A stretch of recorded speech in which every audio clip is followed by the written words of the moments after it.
It happened on Halloween. It was supposed to be my off day, but I ended up working a double shift because Tim and Nora both called out. They were the latest victims of a nasty stomach bug making the rounds at work, which we'd taken to calling the Panacea Plague. Tim and Nora were pharmacy technicians, so their calling out wouldn't normally affect me, but since the other two techs had just quit, Mike had no choice but to move Zach and Carla from cashier and photo to pharmacy, since they were the only cashiers with active tech licenses. From there, I suppose, he had no choice but to bombard my phone at 6 a.m. with frantic texts. "Can you work 9 to close? Frankie? Hey Frankie. Just checking to see if you got my texts from earlier. Frankie?" I really wanted to tell him no. Halloween was my favorite holiday, and my daughter was finally old enough to enjoy the experience of trick-or-treating. Ever since mid-September, when the October schedule posted, I'd been anxiously awaiting what would surely be the best Halloween since I'd become a mother. If I closed my eyes tight enough, I could see it. After I dropped Lily off at daycare, I'd catch up on laundry while watching classics like Hocus Pocus and Bedknobs and Broomsticks and sneak a stash of pumpkin-shaped peanut butter cups and other premium candies before setting out a bucket of candy for trick-or-treaters.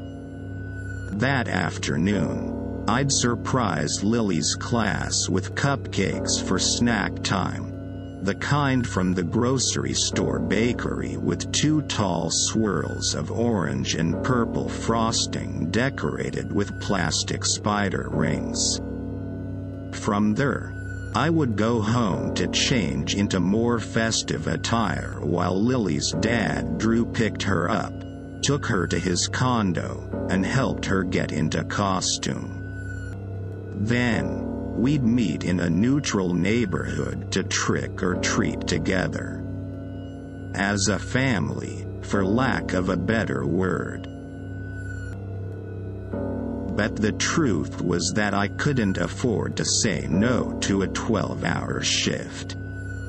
Not after I had lost half a week of work to my own bout of the Panacea Plague earlier this month. Being sick for 3 days shouldn't cause a financial crisis, but without paid sick time and a strict no overtime policy, I just wasn't able to catch up.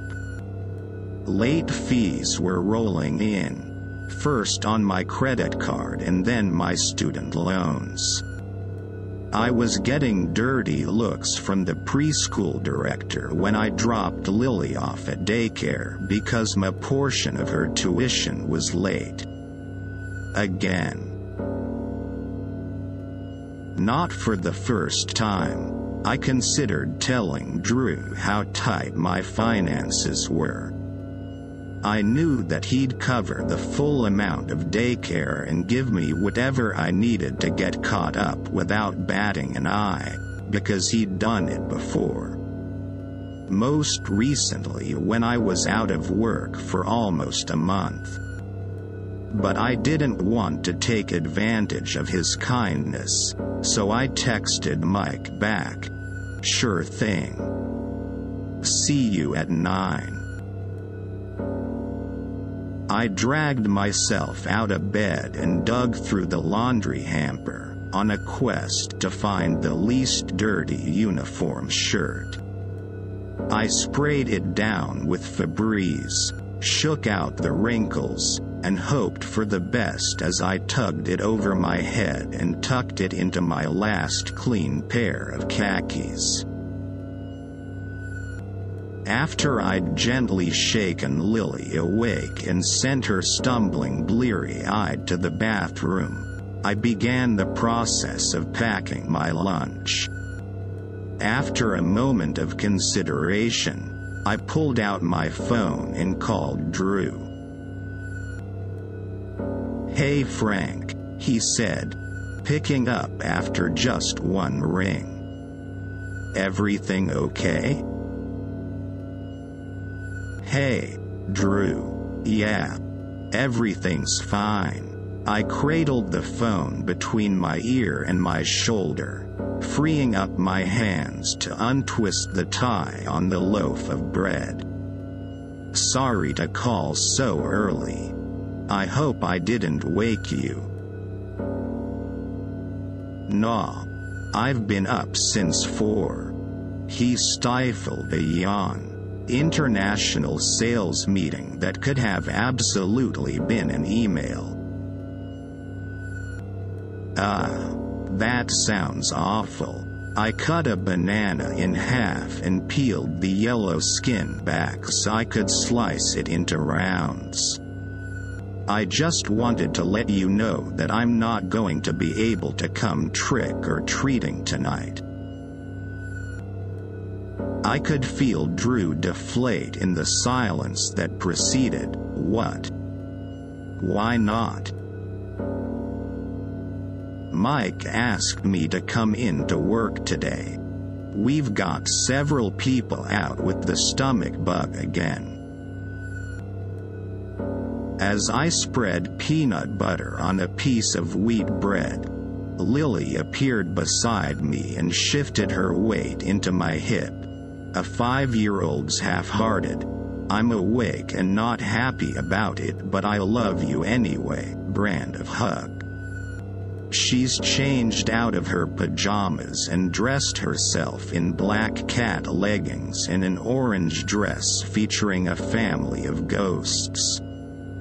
I leaned down to press a kiss to the top of her head and pointed to the table, where a fried egg and a piece of toast with jam was waiting for her. "Can't he ask someone else?" Drew asked, sounding indignant on my behalf.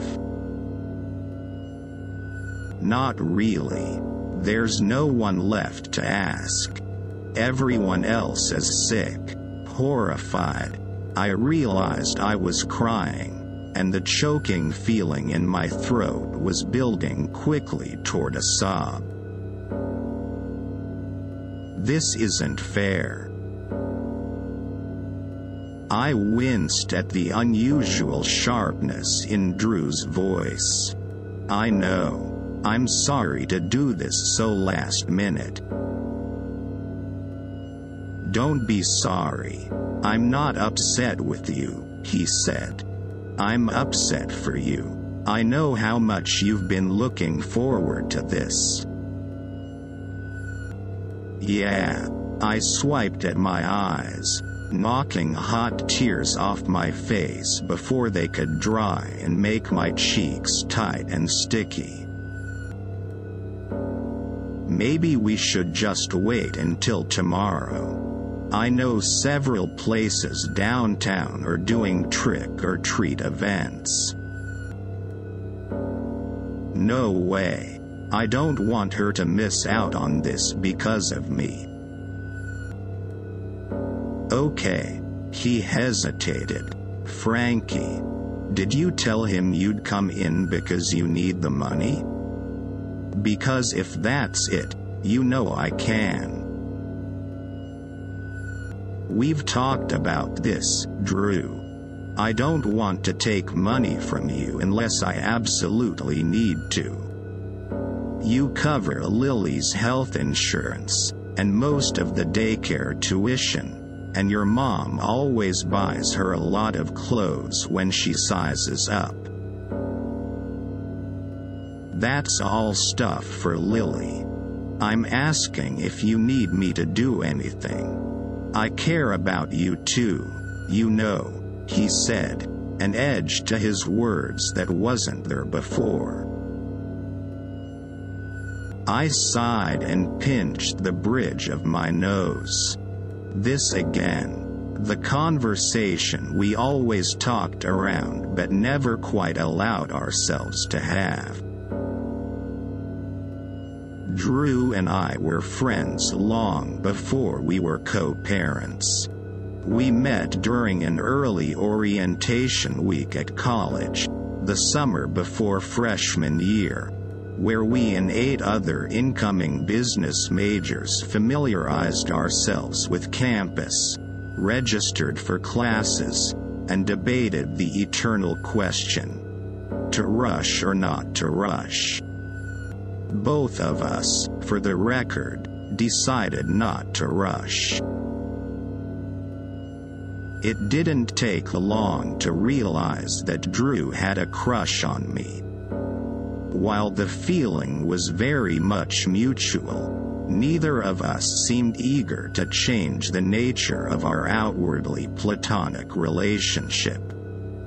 And then, we went to a bonfire during fall midterms our senior year and let ourselves get tipsy enough to tell each other the truth. When I found out I was pregnant a few weeks later, he told me he loved me and asked me to marry him without skipping a beat. He was certain about me, so certain it scared me. I let him down as easily as I could, arguing that our baby deserved stability. Trying to build a new romantic relationship alongside raising a child seemed like the exact opposite of stable. I always expected we'd start dating once we got our footing after Lily was born, but it never seemed like the right time. Drew didn't feel the same way. "Frankie, please." The way he said my name, tender and full of promise, was too much for me to bear. "Listen, I've got to scoot if I'm going to get Lily to daycare before 9. Please take lots of pictures and text them to me, okay? I know you'll have a great time." Before Drew could protest, I disconnected the call and shoved my phone in my pocket. "Thank God you're here," Mike said. "Go open the other register, please. I'm dying here." There were 3 people in line, none of them with more than 2 items. I looked at them, then back at Mike, trying to figure out if he was joking. The look he shot me confirmed he absolutely wasn't. "Sure thing. Just let me go clock in and take care of these," I said, holding up my wallet and keys. A flicker of annoyance passed over his face. "You still haven't set up ExpressLane yet?" ExpressLane was a new feature Panacea had introduced a few months ago. Employees were encouraged to download the Panacea Partners app, log in with their employee ID, and enable automatic time clock events. There were sensors at the main entrance, which would clock you in or out depending on whether you were going or coming in. The break room and restroom had sensors too, although Mike and the corporate HR partners who'd visited on ExpressLane launch day assured us that those would only clock us in or out if we spent more than our allotted 15 minutes of on-the-clock break time. Almost everyone else had signed up that very first day, and I was the last holdout. I was weirded out by how much information the app seemed to track, and the list of permissions it requested when I opened it the first time seemed way too long for a simple timekeeping app. Why did Panacea need access to my call history, my camera roll, my contacts just to clock me in and out? I didn't mind the few extra minutes it took to walk back to the locker room and punch in my code. By the time I made it back to the front of the store, the customer queue had evaporated and Mike was waiting by the main register with a fresh cash drawer.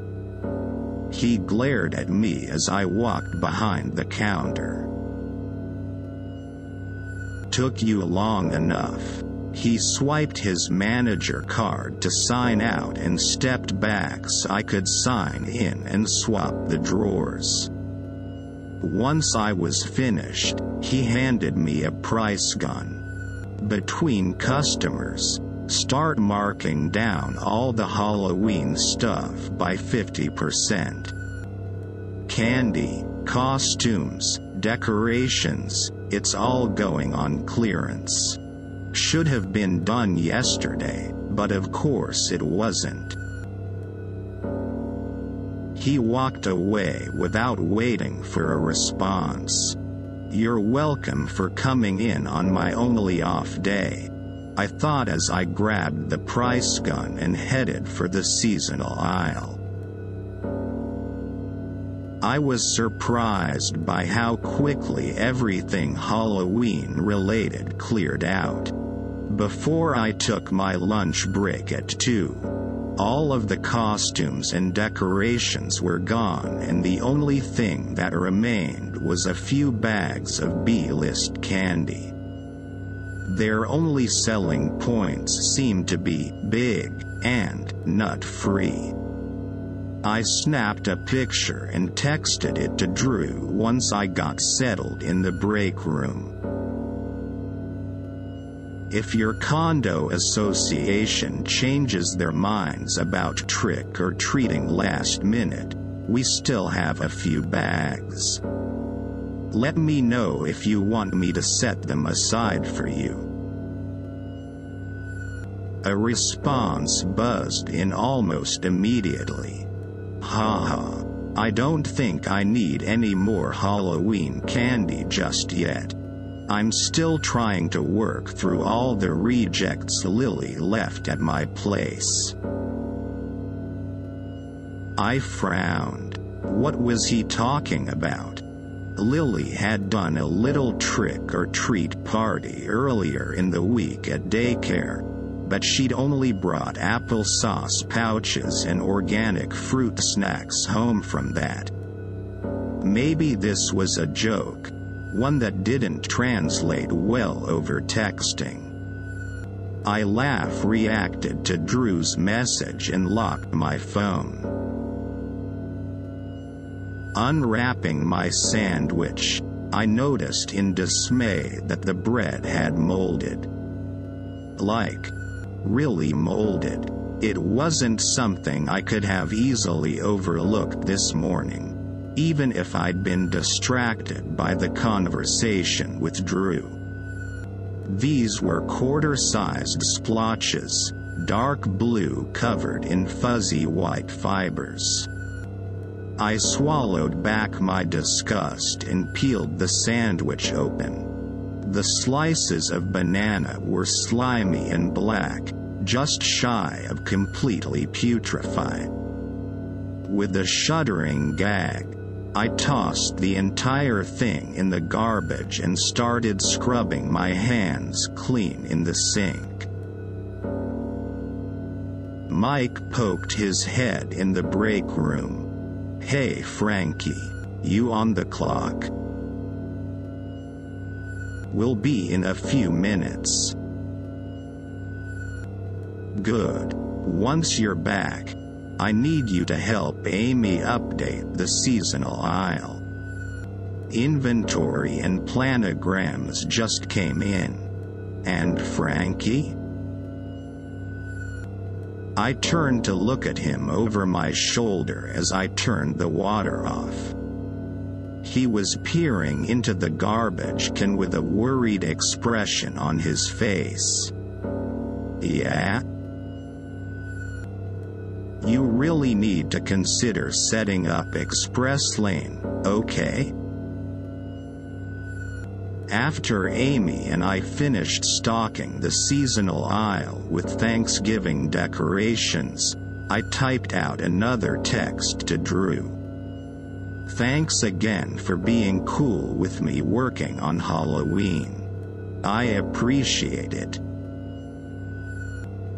He responded with a row of puzzled-looking emoji, followed by "How many times are you going to apologize for that? It's fine." Around 6:30, once I'd finally calmed down a customer who was downright irate that we didn't yet have Christmas items out in the seasonal aisle, Mike told me he could cover for the rest of the night if I wanted to leave early. "I kind of forgot you had a kid when I asked you to work until close," he said sheepishly.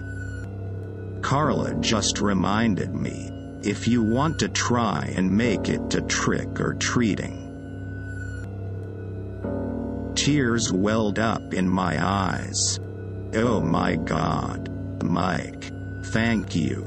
This is her first time trick-or-treating, and I was really bummed to have to miss it." He held up a hand with an expression that said, "I'm a nice guy, but don't push it. See you tomorrow."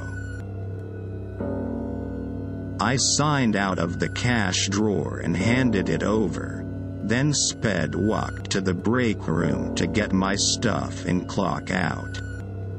"Mike's letting me off early," I texted Drew. "That's great," he replied.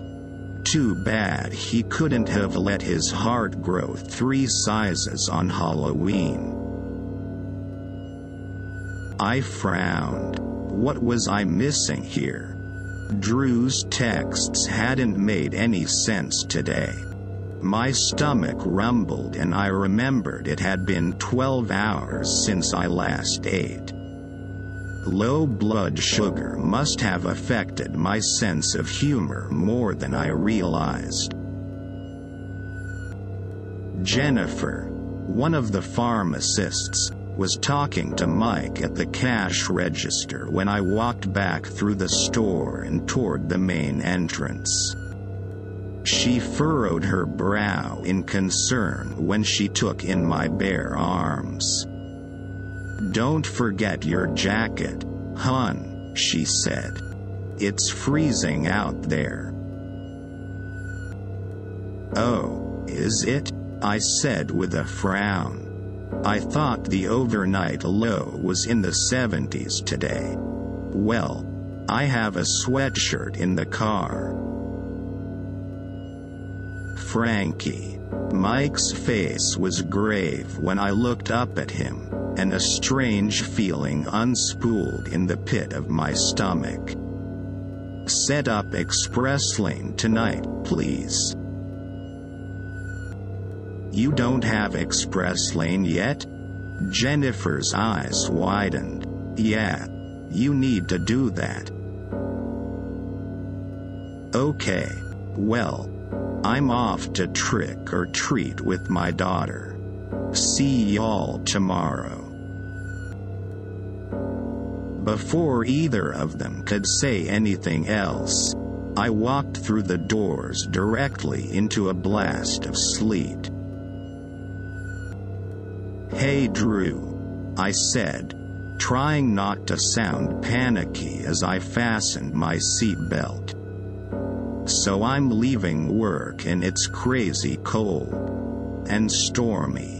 Not at all the weather forecast I was expecting for today. Anyway, my car won't crank. So if you don't mind giving me a call when you get this. Yeah, I'd appreciate it. I ended the call and rubbed my hands together, desperately wishing for a blanket, a pair of gloves, anything to help shield me from the intensifying chill. 5 minutes passed, then 10, then 20, without a return call from Drew. I picked up my phone to see if I have any missed call notifications. I didn't, but that isn't what caught my eye. At the top of the screen, plain as day, my phone reads Friday, December 18th. After several restarts, my stubborn phone would still only display the incredibly fake and not at all real date. Since Drew wasn't calling me back, I didn't see how I had any other option but to walk back inside. Mike was waiting for me just inside the door, looking remarkably more tired than he was just half an hour ago. "Hey, Frankie." "Hey, so listen. This is very weird and I'm not sure if you'll believe me. But when you left the store, it was way too cold and your car wouldn't start and your phone told you it was December 18th. My eyes widened. Yeah, something like that. Mike sighed and rubbed his forehead before reaching into his pocket and handing me a card. ExpressLane Expert Line 1-888-555-3535. Go back out to your car and call this number. They'll tell you what to do. But I don't use Express. Believe me, I know, Mike said with a weary sigh. Just call the number, Frankie. Thank you for calling the ExpressLane Expert Line, a partner with Panacea Pharmacies Incorporated. To get started, please state your employee number or enter it on the keypad. For assistance with setting up your Panacea partner profile, press or say 1. To report an outage or other software issue, press or say 2. For assistance with a missing time clock event or to report delayed timeline experience due to postponed ExpressLane integration, press or say 3. 3. I could have just pressed the button, I knew that. But after everything I'd been through today, this month, it felt so much better to shout.